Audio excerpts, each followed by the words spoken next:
أعوذ بالله من الشيطان الرجيم بسم الله الرحمن الرحيم السلام عليكم ورحمة الله تعالى وبركاته برادران و خواهران و دوستان گرامی انشاءالله ما که بلاگری را کم کم گرفتیم برای انشاءالله برای ثوابش شوق و ذوق پیدا کردیم روی خاطره که شما لایک دریغ نداره انشاءالله چند قیه که میتونیم کارهایی که ثواب داره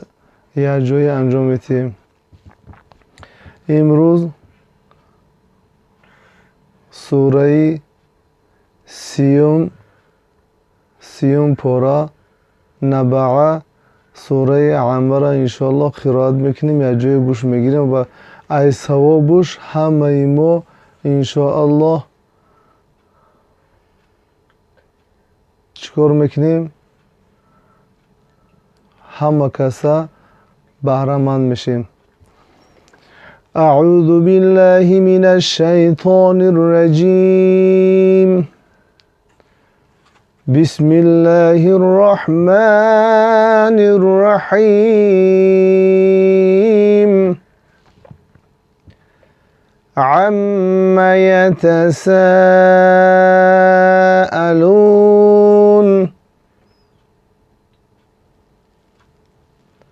عن النبأ العظيم الذي هم فيه مختلفون كلا سيعلمون ثم كلا سيعلمون ألم نجعل الأرض مهادا والجبال أوتادا وخلقناكم أزواجا وجعلنا نومكم سباتا وجعلنا الليل لباسا وجعلنا النهار معاشا وبنينا فوقكم سبعا شدادا وجعلنا سراجا وهاجا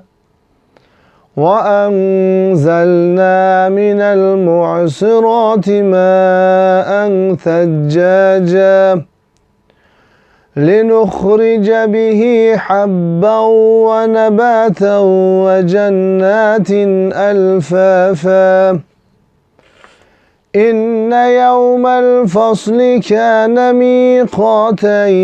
يوم ينفخ في الصور فتأتون أفواجا وفتحت السماء فكانت أبوابا وسيرت الجبال فكانت سرابا إن جهنم كانت مرصادا للطاغين مآبا لابثين فيها أحقابا لا يذوقون فيها بردا ولا شرابا إلا حميما وغساقا جزاء وفاقا إنهم كانوا لا يرجون حسابا وكذبوا بآياتنا كذابا وكل شيء أحصيناه كتابا فذوقوا فلن نزيدكم إلا عذابا إن للمتقين مفازا حدائق وأعنابا